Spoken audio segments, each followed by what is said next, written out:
Hello. Did they call it?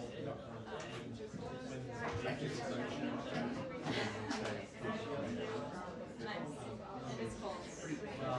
As always.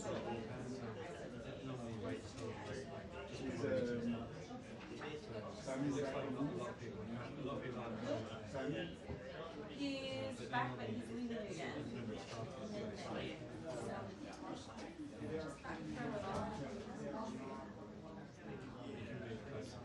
But the process. Actually, I think they are.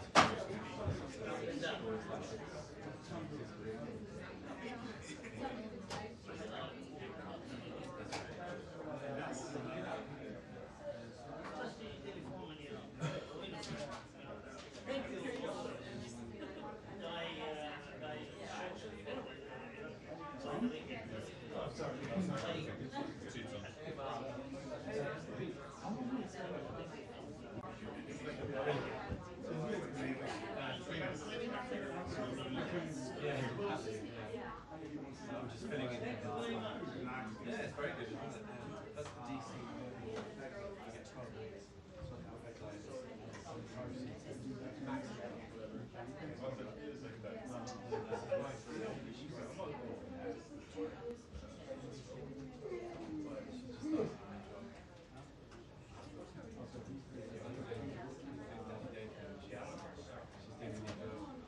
Sounds good.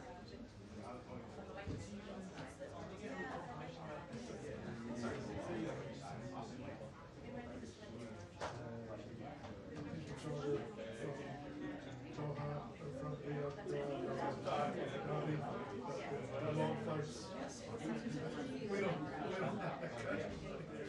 I don't know if anybody else. Yeah.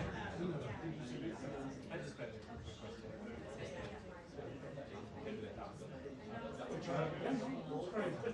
That's great.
Alrighty. Anyway, good to see you. Yep.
215 or 250? 250, 215.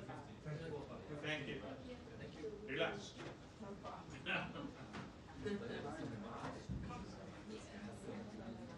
We got a couple cancellations, so if you guys are there, with us, and we'll be able to move up.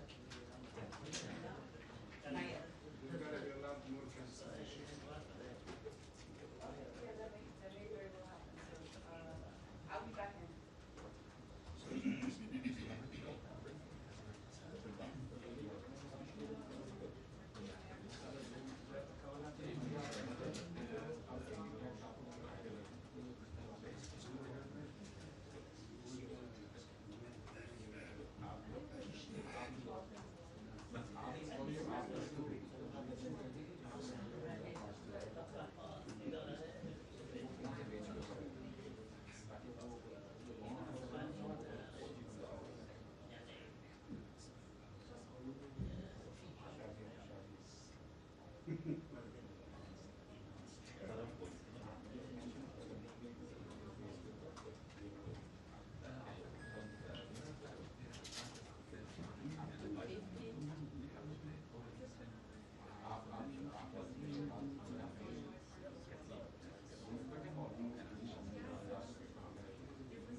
I hate this kind of it's illegible. They're kind of coming there no more.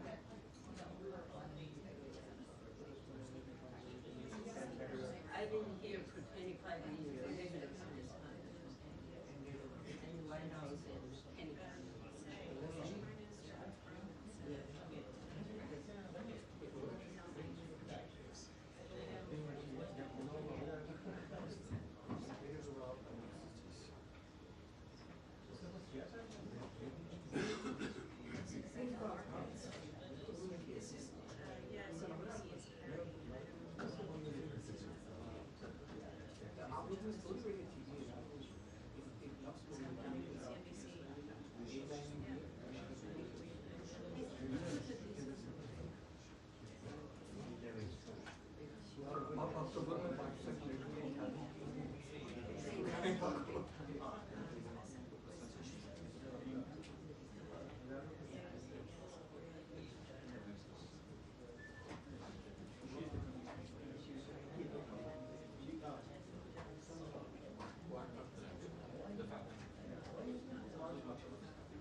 Come on.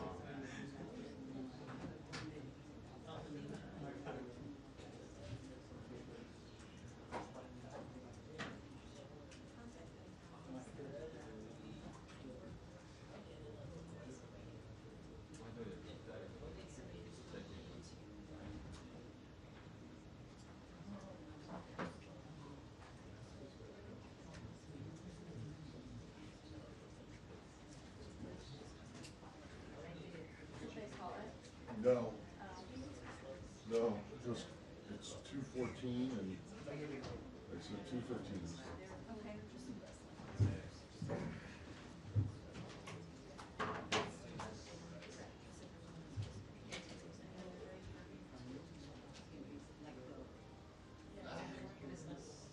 Hello?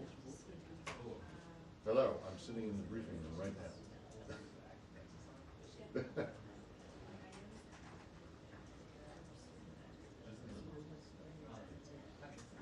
Okay. Okay.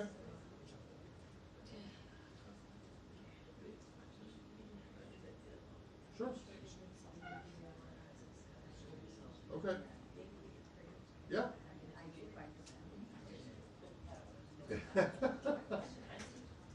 Yes. Indeed it is. It's not a problem. Okay, bye. Karen, how are you? I'm good, how are you?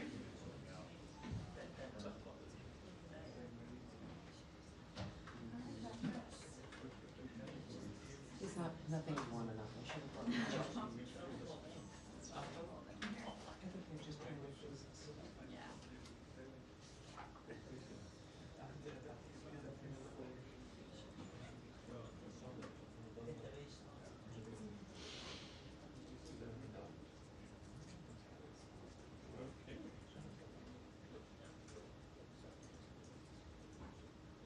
What you were doing.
Frantic and not so much.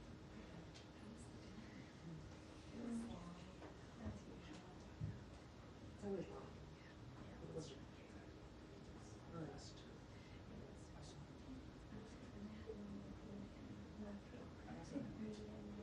It was the Brits used to call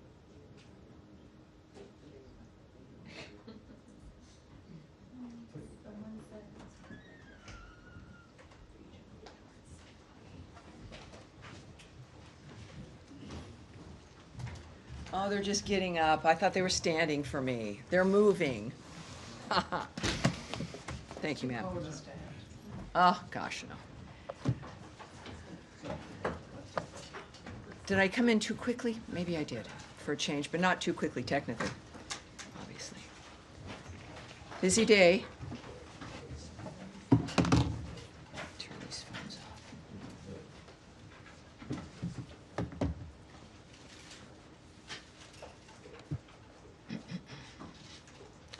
Great. Hi, everyone. Hello.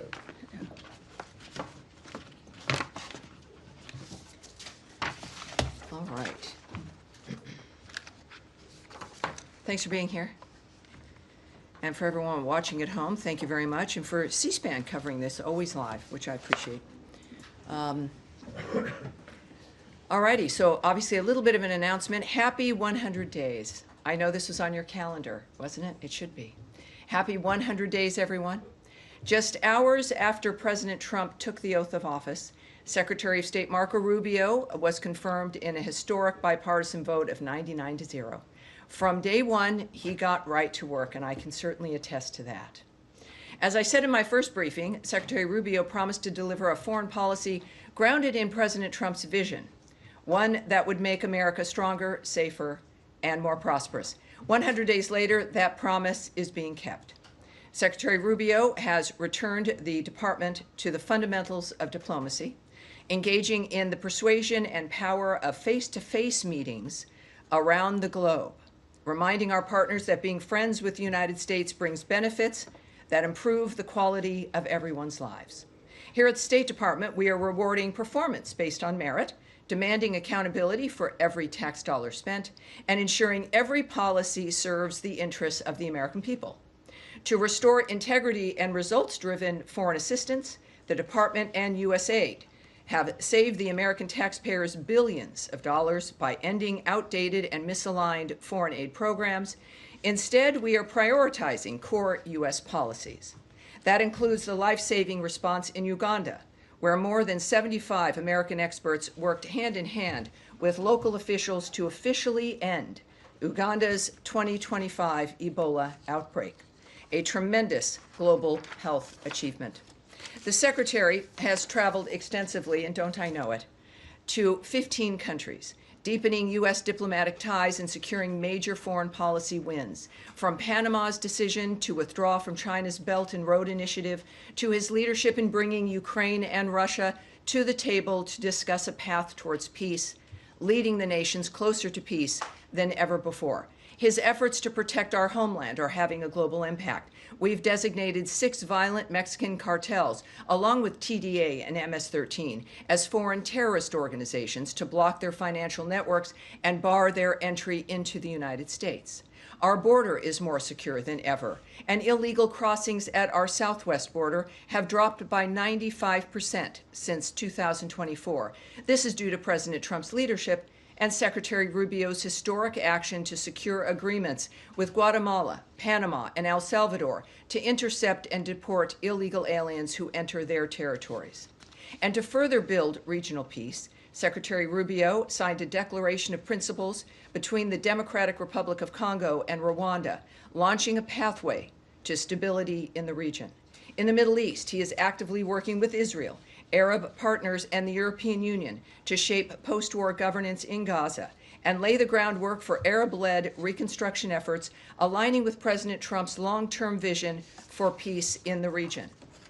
He also has reinforced the United States as the premier strategic partner for Gulf allies, resulting in 2 landmark investment commitments from the United Arab Emirates and Saudi Arabia for technology, defense, and infrastructure.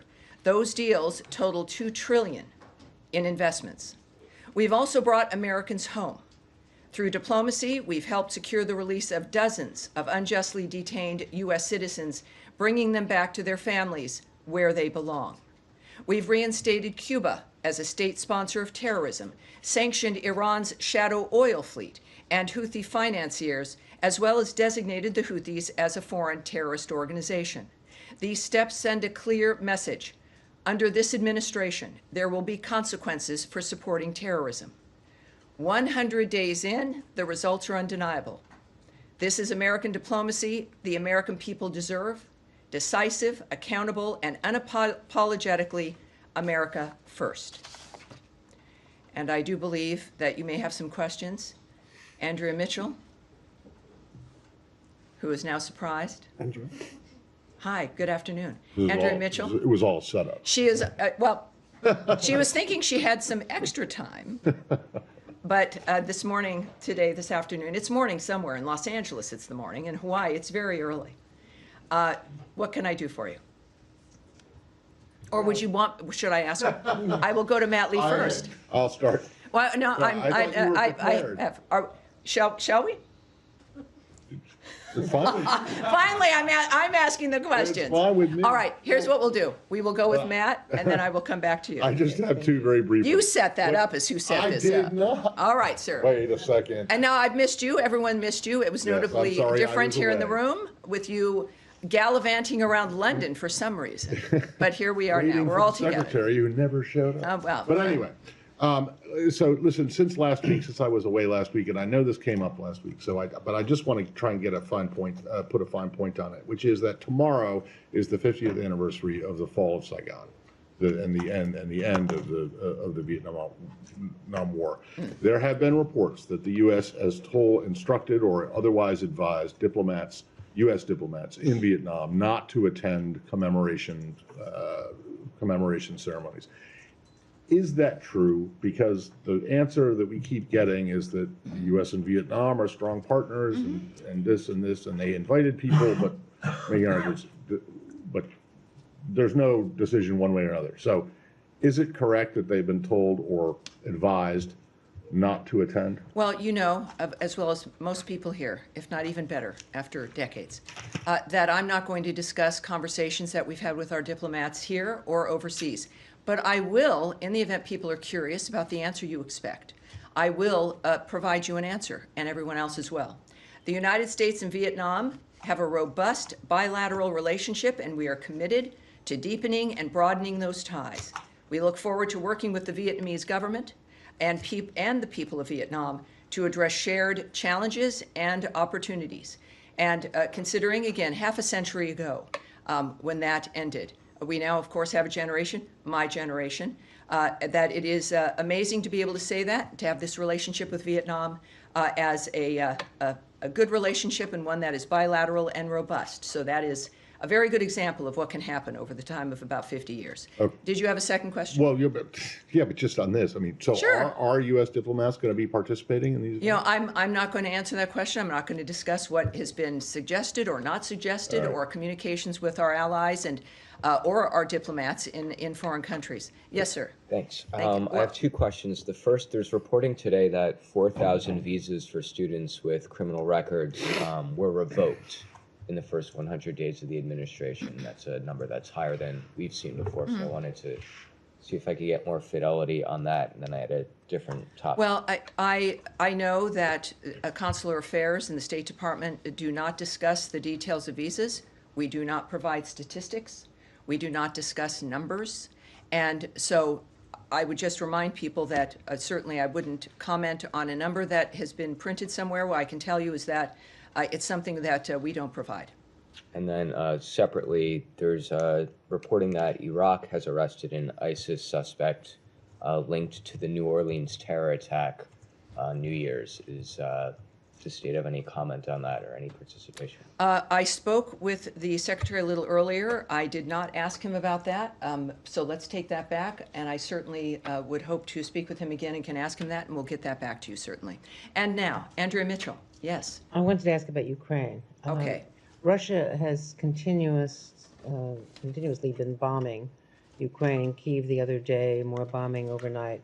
After calling for a ceremonial ceasefire, a 3-day ceasefire next week to honor, so they can celebrate and honor their World War II victory, but they have still not agreed, I believe almost 50 days since it was first proposed, to the ceasefire, the 30-day ceasefire that Ukraine has accepted.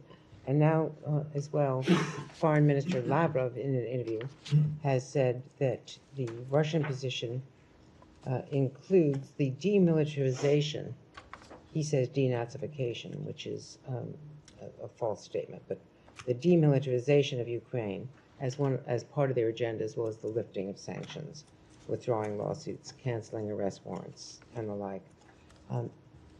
First of all, the U.S. reaction to the continual bombing in Ukraine by Russia, and second of all, the Russian demand for demilitarizing. Would the U.S. ever consider requiring the demilitarizing of Ukraine as a condition of a peace plan? Well, you know I can't and would not discuss what the options were or what's on the minds of our diplomats. And I understand, and I hear from people outside of this briefing room and certainly from all of you, and it's your job to ask. But that is not something we can do. It's harmful to get ahead of what our experts, what our diplomats, what the Secretary of State, what the President of the United States, the most powerful people in the world meeting to find a resolution to this. And discussing it or speculating does not help. It increases, I think, fear and confusion. So I won't do that. But I do have something I can tell you that the Secretary said to me about the situation just a short time ago, Andrea Mitchell. We are now at a time where concrete proposals need to be delivered by the two parties on how to end this conflict. How we proceed from here is a decision that belongs now to the President. If there is not progress, we will step back as mediators in this process. Well, he said on Meet the Press that this week was going to be pivotal. Oh, sure. This sounds like a Paraphrasing. pivotal statement to me. Yeah, so is there some sort of a time frame? Well, he to said what now. he's just said? He said now is the time where concrete proposals need to be delivered by the two parties in the conflict. And if there is not progress, which we leave, of course, I'm not going to speculate on what that timeline means to the President or to the Secretary. But that is a very distinct statement from the Secretary. Both the Secretary and the President are very transparent men, and the American people have been watching this process openly, which itself is kind of a new experience. But that is what he said to me just a little bit ago. Can you right. speak to his level of frustration with the process? It seems to be reflected in his statement. I will not channel the Secretary. He again, is very available. And he has been, again, you saw him this weekend on television, and he's a very clear, often unguarded, transparent man who cares about the nature of what is transpiring on this planet in a very unique position to make a difference. And that is what he wants to do. Yes, sir. Thank you, Tammy. Just to follow up on what the Secretary has said, you quoted him as saying concrete proposals need to be delivered by both sides. Proposals on what? Well, obviously, to end the conflict. So you I mean, clearly, it's about what they've been working toward is a ceasefire, a complete, full, durable ceasefire, right? Not a 3-day moment so you can celebrate something else. A complete, durable ceasefire and an end to the conflict. Does this mean that the proposals that the United States had on the table, is it off the table now that you're seeking? I'm not going to speculate on what the statement that's been made here means about things that have existed or have been discussed before. It's just what he has said today, and I think it's clear Fair enough. And my second question on North Korea, they acknowledge finally that they apparently have sent their their soldiers to fight for Russia in Ukraine. Does this change your approach, your view to the conflict at all? And any response that you could come up with? Well, we know this is pretty simple. North Korea is not being helpful. They're not being helpful. There are other nations that also are facilitating this carnage, and their actions make it possible to continue. Third countries, like North Korea, have perpetuated the Russia-Ukraine war, and they bear responsibility for it. China? We continue, North Korea, I'm speaking about North Korea, and other third countries, like North Korea. We continue to be concerned by North Korea's direct involvement in the war, North Korea's military deployment to Russia, and any support provided by the Russian Federation to the DPRK in return must end. Russia's training of North Korean soldiers directly violates Security Council resolutions 1718, 1874, and 2270, which collectively impose a broad prohibition on providing or receiving military training or assistance to or from the DPRK. All right. Yes, sir. Go ahead. Yes, sir. On the Middle East, UN Rights Chief Volker Turk today called for concerted efforts to end the Israeli blockade of the Gaza Strip, and Amnesty International accused Israel of committing a live-streamed genocide against Palestinians. We heard President Trump on Friday acknowledge the suffering of people in Gaza and the need for aid to go in. What is the department's view of the ongoing blockade, and will the Secretary push to lift it? And I have a second question. President Trump said just a few days ago that there is a very big need for medicine and food regarding, of course, Gaza and Gaza aid, and that we are taking care of it. And again, within the framework of the negotiations, the actions, the efforts, as we've discussed, I think every briefing, which is appropriate. I think the President of the United States making that statement makes clear that actions being considered and taken, and that the President is working on it. So we are taking care of it. How will that translate to actual action? Well, we'll find out. He's not a slow man. Also, the United States, of course, supports the flow of humanitarian aid with safeguards to ensure assistance is not diverted, looted, or misused by terrorist groups such as Hamas and the Palestinian Islamic Jihad. But for one thing, we certainly, I think I can say generally about the President, is that when he says something, he acts, and he doesn't lollygag. And in this particular case, with both men setting these first 100 days as the hallmark of the nature of where they've both been personally committed, Secretary Rubio and President Trump, it is on peace and ceasefires for both Ukraine and Russia, and certainly in Gaza. His noting what he wants to accomplish in that regard. Again, there's a very big need for medicine, food, and we're taking care of it. So it will not be long, I'm sure, to see the results of his work. There was a second question. Yes, sir. Senator Sanders is yes, sir. Go ahead, please. Thanks, Tammy. I wanted to move on to a country which is a neighbor, in fact, Canada. Unless mistaken, I haven't seen any official reaction by the White House or the State Department or officials on the election I have one. victory last night of Yes. Mark Carney as indeed. the Prime Minister. And he pledged today that a united Canada would confront the President. Well, here's what we can say about Canada. The United States extends its congratulations to Prime Minister Mark Carney and his party on their win in Canada's recent federal elections. The U.S.-Canada relationship remains one of the most extensive in the world. We look forward to working with Prime Minister Carney's government, particularly on key issues such as trade fairness, combating illegal immigration, halting the flow of fentanyl and other dangerous drugs, and countering the Chinese Communist Party influence in our hemisphere. All right. Yeah, Daphne. Thank you. On Syria, we're reporting that the Syrian foreign minister is set to meet with senior U.S. State Department officials later today in New York. Who will he meet from state, and what will Washington's message be to him on sanctions relief? Well, of course, we know that we can confirm that some representatives of the Syrian interim authorities are in New York for various UN meetings, but you knew that. We continue to assess our Syria policy cautiously and will judge the interim authorities by their actions. We are not normalizing diplomatic relations with Syria at this time, and I can preview nothing for you regarding any meetings. I have no meetings at all to be able to describe or to confirm for you. Okay. Yeah.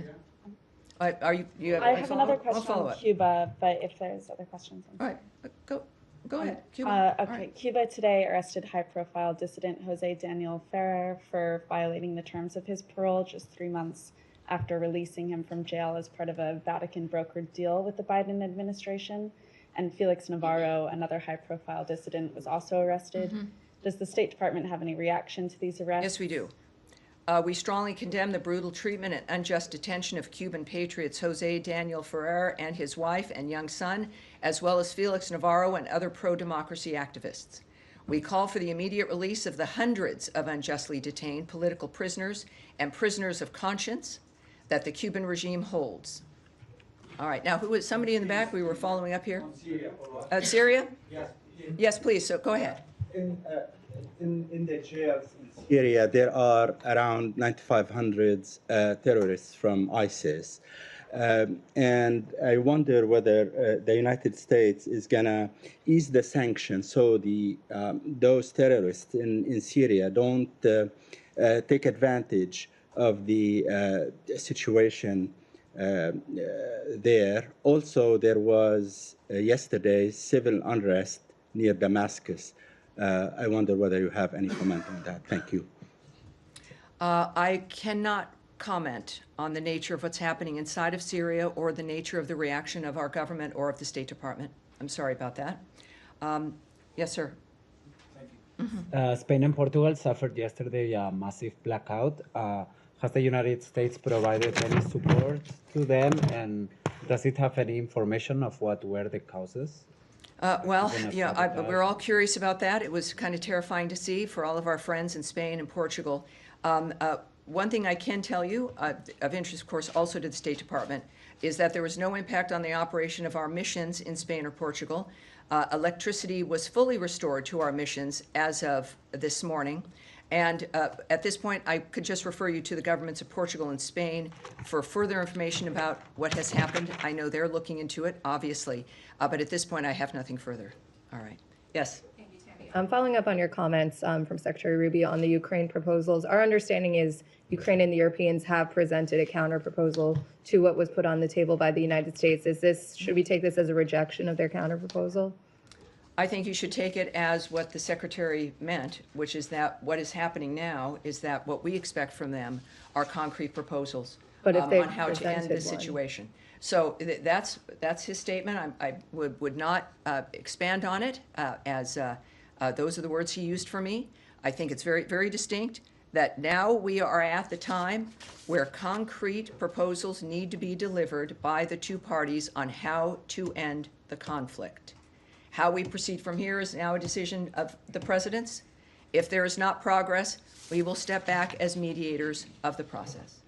And does he have any follow-on conversations planned with his Ukrainian and European counterparts? I saw he spoke with Nothing his that I UK can report as of this moment, but clearly this is not a closing of the door. This is now a next step, which I hope that we are able to see. Yes, sir. Thank you so much. Do you think that in first 100 days, President Trump was able to make America more great again, make America more richer again, make America more safer again? Are you setting me up? No, I'm just asking your opinion. I'm just asking your opinion. The ultimate freezing moment. I am standing here because of my faith in the President of the United States prior to him winning this particular election, knowing from his past what he's accomplished. We, of course, the American people have felt the same way in returning him to this office after 4 years that were not good for the people of this country, economically or otherwise. There are an extraordinary number of accomplishments ranging from the closed border, inflation going down, people at tables to discuss peace and ceasefires that never anyone had imagined or was able to accomplish previously. in addition to the nature of the idea that the State Department, as an example, that we have a responsibility when it comes to the money that is spent, that American taxpayers might have been the forgotten man and woman of the past, but they are now remembered again, and that the money that we spend is theirs, that they have worked for, and a commitment to the values and the nature of what matters to the United States. So we're doing these larger issues, but also, of course, every day we discuss the nature of what's happening in the world based on those values, and these men and women deciding to live their lives, including the men and women who I speak of often in this room, who anonymously have spent their lives, decades in many cases, to help make sure that the people leading this country of either party have the information they need to make sure this nation is safe and secure. We now have an administration that is implementing those values and making it clear to the American people. And it's been 100 days, and already we know that tremendous change has happened. And it will continue to happen under the leadership of President Trump, his entire cabinet. But I'm standing at the State Department because of the leadership of Marco Rubio. And it's an exciting and good time for the globe. So the answer is yes. Yesterday's State Department press statement says that the United States is in touch with the leadership of both Pakistan and India, and that is correct. Trying to calm down the situation. Do you have something to say? Yes, the Secretary also gave me a note about that as well, sir.